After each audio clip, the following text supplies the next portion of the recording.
Under 19 world cup चल रहा है और इसी के साथ आज बांग्लादेश और भारत के बीच मैच खेला जा रहा है। तो जाहिर सी बात है कि टॉस भी हुआ होगा और टॉस के बाद कुछ ऐसा हुआ जो फिलहाल खबरों में भी है और चर्चे में भी।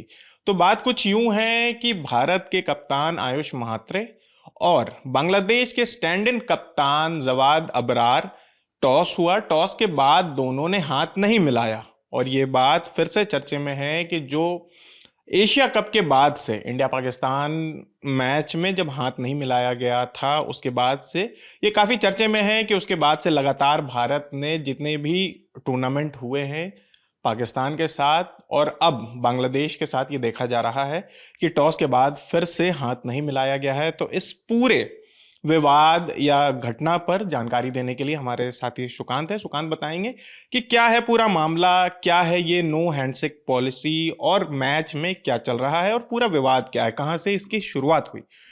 सुकांत, सबसे पहले तो बताइए कि आज जो मैच खेला जा रहा है उसमें क्या हुआ सब। देखिए, सबसे पहले तो जैसा आपने बताया इंट्रो में कि सबसे पहले वो टॉस के लिए गए दोनों कप्तान। और टॉस के दौरान जो देखने को मिला वो ये कि अक्सर ऐसा नहीं होता है, क्योंकि अभी हाल में ही एशिया कप हुआ है और अंडर 19 टीम वहाँ पे भी बांग्लादेश टीम के साथ खेली है। लेकिन वहाँ पे उन लोगों ने ऐसा कुछ नहीं किया था कि आपस में हाथ नहीं मिलाया था। ये सिर्फ और सिर्फ पाकिस्तान के साथ, जैसा आपने पहले ही बताया कि एशिया कप से चला आ रहा है, एशिया कप 2025 से, जब सूर्य कुमार यादव ने सलमान अली अगर के साथ हाथ मिलाने से मना कर दिया था, उस समय से लेकर अब तक ये चला आ रहा है पूरा प्रकरण। उस समय टीम इंडिया ने भी उनको इग्नोर किया था। उसके बाद से लगातार पाकिस्तान के साथ तो हम ये फॉलो कर रहे हैं पॉलिसी को। लेकिन अब इस मतलब लिस्ट में अब बांग्लादेश भी जुड़ गया है और बांग्लादेश दूसरी टीम है जिसके साथ भारतीय कप्तान ने हाथ नहीं मिलाया। कह सकते हैं दोनों टीमों ने आपसी मतलब ये सहमति कह लीजिए या फिर नाराजगी कह लीजिए कि जो निर्देश मिले होंगे बोर्ड की तरफ से, वो ये साफ है कि अब इन दोनों टीमों के बीच भी हैंडशेक नहीं देखने को मिलेगा। क्योंकि जो दोनों टीम के कप्तान है, जैसा आपने बताया कि आज स्टैंड इन कप्तान आए थे जवाद अबरार और आयुष महात्रे जो इंडिया के कप्तान हैं, इन दोनों ने हाथ नहीं मिलाया। उसके बाद नेशनल एंथम हुआ। नेशनल एंथम के दौरान भी दोनों कप्तान दिखे, एक दूसरे के बगल में खड़े दिखे, इवन एक दूसरे के बगल से गुजरे भी कई बार, 2-3 बार, लेकिन हाथ नहीं मिलाए। ना हाथ मिलाया ना आई कांटेक्ट किया। ऐसा लगा जैसे दोनों एक दूसरे को इग्नोर कर रहे हों। तो ये कुछ देखने को अभी तक मिला है। और जो मैच चल रहा है उसमें ये सीन क्योंकि इसलिए चिंताजनक है क्योंकि ऑलरेडी T20 वर्ल्ड कप को लेकर के बहुत सारा विवाद चल रहा है जो इंडिया होस्ट करने वाला है 7 फरवरी से, और उससे कनेक्ट करते हुए कहीं इसे देखा भी जा सकता है। अच्छा सुकांत, ये बताइए कि ये जो पूरा मामला है कि जो एशिया कप में ये पूरा शुरू हुआ कि पाकिस्तान और भारत के कप्तान सूर्य कुमार यादव दोनों ही तरफ से दोनों कप्तानों ने हाथ नहीं मिलाया था। इसके बाद से ये पूरा चर्चा होने लगा, इस पर खबरें बनने लगी। तो क्या उसके बाद से ये अभी एक घटना घटी है कि एक एशिया कप में हुआ फिर सीधा अंडर 19 वर्ल्ड कप में हुआ, या फिर बीच में इसके बीच भी ऐसा कुछ हमें देखने को मिला है? देखिए, पाकिस्तान के साथ तो हमने जो भी टूर्नामेंट उसके बाद खेले हैं, चाहे वो वुमेन्स वर्ल्ड कप हो जो इंडिया में होस्ट हमने किया था, या फिर क्योंकि उसमें मैचेस इंडिया ने अपने पाकिस्तान से जितने भी मैचेस थे वो श्रीलंका में खेले थे। और अब जो T20 वर्ल्ड कप होने वाला है उसमें भी वही नीति है कि पाकिस्तान ट्रैवल नहीं करेगा, वो पाकिस्तान श्रीलंका जाएगा और वहाँ पे ही हम खेलेंगे। और फिर से वो नीति फॉलो होगी, वो दिख रही है कि वो नो हैंडशेक वो चलेगा। उसके बाद अंडर 19 एशिया कप में भी हमने देखा कि भारत और पाकिस्तान के बीच ये चीज़ हुआ था कि आयुष महात्रे और जो पाकिस्तानी कप्तान है वो दोनों हाथ नहीं मिलाए थे उन लोगों ने। लेकिन ये पहली बार है कि बांग्लादेश के कप्तान के साथ, और ये जो रिलेशन में जो तनाव आया है पिछले 2 महीने में, 1 महीने में, उसका ये रिजल्ट है कि अब बांग्लादेश और भारत के बीच भी तल्खियां इतनी बढ़ गई हैं कि दोनों कप्तान एक दूसरे को इग्नोर कर रहे हैं। सुकांत, हमने देखा कि ये दो देशों के बीच जो भी तल्खी आई है, ये बहुत जो हाल की घटना में बांग्लादेश में हिंदुओं की हत्या हो रही है, वहाँ से पूरा टेंशन क्रिएट हुआ। और फिर उसके बाद जो मुस्तफिजुर रहमान हैं बांग्लादेश के गेंदबाज, उनको कोलकाता नाइट राइडर्स ने IPL के ऑक्शन में ख़रीदा था। फिर वहाँ से एक विवाद शुरू हुआ कि बांग्लादेशी प्लेयर को क्यों ख़रीदा गया है IPL में। उसके बाद से ICC ने भी एक आदेश जारी किया और कोलकाता नाइट राइडर्स के बोर्ड को कहा गया कि आप उन्हें रिलीज़ कर दीजिए। और उसके बाद फिर बांग्लादेश क्रिकेट बोर्ड की तरफ से भी ये आदेश आया कि हम वहाँ पर जो कोलकाता और मुंबई में जो मैच है वर्ल्ड कप जो होने जा रहा है, अभी T20 वर्ल्ड कप होने जा रहा है, उसमें हम भारत जाके नहीं खेलेंगे, उसको कहीं और शिफ्ट कर दिया जाए हमारे वेन्यू को। और उसके बाद से ये पूरा टेंशन शुरू हुआ। तो हम इसको किस तरीके से देख रहे हैं, एक वर्ल्ड कप जो होने जा रहा है T20 वर्ल्ड कप, उसके नज़र से भी बताइए सुकांत कि अब ये जो पहले एक आईपीएल एक घटना होती है बांग्लादेश में, वही हिंदुओं की हत्या से, फिर वो मैदान में पहुंच जाता है, खेल तक पहुंच जाता है, उसके बाद से मुस्तफिजुर रहमान को निकाल दिया जाता है आईपीएल से, और फिर बांग्लादेश की टीम कहती है कि हम वहां पर भारत में मैच खेलने नहीं जाएंगे वर्ल्ड कप का, और फिर अब अंडर 19 वर्ल्ड कप जो अब आज जिम्बाब्वे में खेला जा रहा है।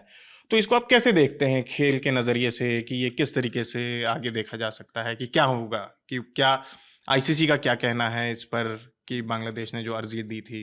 देखिए, इस पूरे टेक पे जो है, जो दिख रहा है अब, वो ये कि टेंशन बढ़ता जा रहा है, और जो इसमें एक कॉल बीसीबी ने लिया है, बांग्लादेश क्रिकेट बोर्ड ने, कि हम ट्रैवल नहीं करेंगे इंडिया, वो उस पर टिके हुए हैं। अभी आईसीसी की, अगर आपने अभी पूछा कि आईसीसी का क्या इसमें टेक है, तो आईसीसी ने कल इसको लेकर के एक स्पष्ट निर्देश भी दिया था कि बांग्लादेश को या तो ट्रैवल करना पड़ेगा इंडिया, या फिर अपने मैच अबंडन करने पड़ेंगे और छोड़ने पड़ेंगे, और इसमें जो बाकी टीम्स हैं जिनके साथ उनके ग्रुप स्टेज के मैचेस हैं, उनको पॉइंट्स मिल जाएंगे, उनको वॉक ओवर मिल जाएगा। अच्छा। लेकिन जो आईसीसी है वो अंतिम प्रयास भी करना चाहती है, और इसी कारण से अपना प्रतिनिधि मंडल जो है वो बांग्लादेश भेजने की तैयारी कर रहे हैं। हो सकता है आज या फिर कल में, मतलब 17 या 18 जनवरी के बीच दरमियान हो सकता है कि वो जाएं ढाका, और वहाँ बैठक, हाँ, बीसीबी के साथ, और जो वहाँ की सरकार है, जो सरकार, क्योंकि वहाँ पे सरकार जो सलाहकार हैं, खेल सलाहकार आसिफ नजरुल, उन्होंने लगातार इस पर टेक लिया है, और लगातार वो प्रेस कॉन्फ्रेंस करते रहे हैं, वो अपडेट देते रहे हैं। इतनी अपडेट्स बीसीबी की तरफ से भी नहीं आए जितने आसिफ नजरुल ने दिए हैं, तो कहीं ना कहीं वो सरकार का इन्वॉल्वमेंट उसमें है।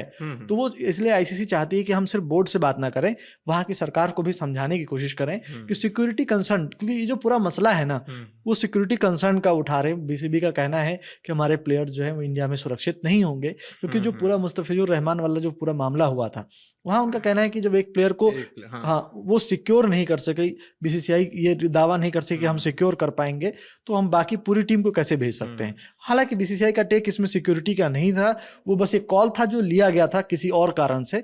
जब विवाद बढ़ने लगा तो उन्हें लगा कि अब ठीक है, विवाद को खत्म करने के लिए एक एंड उन्होंने दे दिया, लेकिन इसको उन्होंने अपने नेशनल इंटीग्रिटी या फिर अपने सम्मान से जोड़ लिया है, और इसी कारण से बीसीबी अब इस टेक से पीछे नहीं होने वाली है कि वो ट्रैवल करे इंडिया को। और ये जो पूरा मामला है वो बढ़ता जा रहा है, और यही कारण है कि जो आज जो तलखी देखने को मिली, वो क्योंकि अगर बांग्लादेश ट्रैवल नहीं करता, क्योंकि अभी हमने देखा है इससे पहले बांग्लादेश आराम से इंडिया आता था, हमारे बीच बायलैटरल सीरीज होती थी, अभी पिछले साल हमने टेस्ट सीरीज खेली है, लगातार मैचेस होते थे। आईपीएल में भी बांग्लादेश के प्लेयर खूब खरीदे जाते थे, खूब खेले जाते थे, हर टीम में शामिल होते थे और खेला जाता था। मुस्तफिजुर रहमान के अलावा भी अगर आप देखो, शाकिब अल हसन का बहुत लंबा रिकॉर्ड रहा है यहाँ खेलने का, कोलकाता के लिए खेलते रहे, और मुस्तफिजुर रहमान तो कई टीमों के साथ खेले हैं, 8 साल वो लगभग आईपीएल में खेल चुके हैं। तो मतलब ऐसा नहीं है कुछ ये विवाद पहले से था, ये विवाद अब जब से ये जो शुरू हुआ है उसके बाद से ये बढ़ता जा रहा है, और अब क्योंकि बांग्लादेश क्रिकेट बोर्ड ने जो स्टैंड ले लिया है उसके बाद से ये तलखी देखी जा रही है, और मुझे लगता है बीसीसीआई ने इसी कारण से कॉल लिया है कि हम भी अपना रुख नहीं पलटेंगे, या फिर हम जो स्टैंड ले रहे हैं वो कहीं ना कहीं, क्योंकि इसमें मामला सिर्फ एक आईपीएल लीग का था और मामला एक प्लेयर का था, लेकिन उसको बोर्ड ने अपने नेशनल इंटीग्रिटी या फिर नेशनल जो सम्मान है उससे जोड़ लिया, और उसके कारण से ये पूरा मामला बहुत बढ़ गया है। और ये उसका असर है कि वो राजनीति और जो भी खेल में घुसी है उसका असर है। ठीक है, पाकिस्तान के साथ आपके पास पुराने विवाद थे, ऑपरेशन सिंदूर, उससे पहले पहलगाम अटैक, जो भी चीज था, तो वहां तो वो चीज समझ आती थी, लेकिन जो ये बांग्लादेश और भारत के बीच हुआ ये बहुत सही नहीं है, क्योंकि क्रिकेट के नज़र से अब एक कंट्री पहले से ऐसी थी जिसके साथ हम लोग हैंडशेक पॉलिसी फॉलो कर रहे थे, और ये अब बांग्लादेश के साथ भी शुरू हो गया है, जो मुझे लगता है कि एक अच्छा मतलब ये नहीं है क्रिकेट, क्योंकि खेल के हिसाब से ये नहीं होना चाहिए कि टीम्स आपस में हाथ ना मिलाएं, क्योंकि खेल एक जरिया होता है जहाँ पे मतलब टीम्स जो भी, क्रिकेट को बोला भी जाता है कि इट्स अ जेंटलमैन्स गेम। बिल्कुल, जेंटलमैन गेम, और प्लस ये खेल एक जरिया होता है जहाँ से सब अपने इमोशंस को, जो भी ये चीज़ है उसको साइड करके सिर्फ और सिर्फ गेम पर ध्यान देते हैं। वो चीज़ अब नहीं होकर के बहुत चीज़ें इसमें इंक्लूड हो रही हैं, और ये सही नहीं आगे भी, क्योंकि अभी हमें होस्ट करना है, और अगर ऐसा बांग्लादेश ट्रैवल नहीं करती तो भी ये एक अच्छा संदेश नहीं जाएगा। और ये तो थी उस पूरे विवाद की बात कि कैसे नो हैंडशेक पॉलिसी क्या है और आज के मैच में टॉस के बाद क्या हुआ। लेकिन अब जाहिर सी बात है कि अब टॉस हो गया है और टॉस बांग्लादेश ने जीता। इसके बाद भारत को कहा गया कि आप बल्लेबाजी कीजिए, हम बॉलिंग करेंगे। तो हम ये भी चाहेंगे सुकांत कि आप बताएं कि मैच का अभी क्या हाल है, मैच क्या खेला जा रहा है, क्या स्कोर हुआ है। जी, मैच की बात की जाए तो हम्म, टीम इंडिया ने पहले बैटिंग की है, अंडर हम्म, 19 टीम ने, और 238 रन बनाए हैं। ये मैच बारिश में थोड़े रुकावट थोड़ा के देर कारण, से शुरू हुआ हाँ, था। और 49 ओवर का मैच हो गया है। हम्म, तो उसमें भारतीय टीम हालांकि पूरे ओवर तक बैटिंग नहीं कर पाई, 48.4 ओवर तक बैटिंग के और 238 रन बनाए। मतलब जो हम्म, टारगेट है बांग्लादेश को मिला है 239 का है।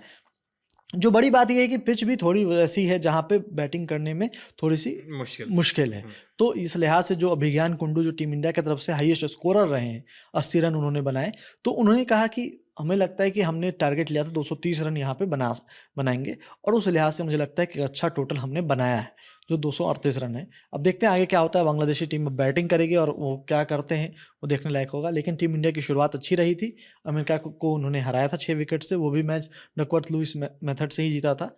और अब ये अगर बांग्लादेश को हरा देते हैं तो ये सीधा आगे बढ़ जाएंगे, जो ग्रुप स्टेज का है वो क्लियर कर लेंगे। हम्म, इसके बाद उनको एक और मैच खेलना है, लेकिन वो मैच न्यूजीलैंड का, तब फिर कोई उतना मायने नहीं रखेगा क्योंकि आप पहले ही टॉप पे चले क्वालिफाई जाओगे। कर जाएंगे। जी।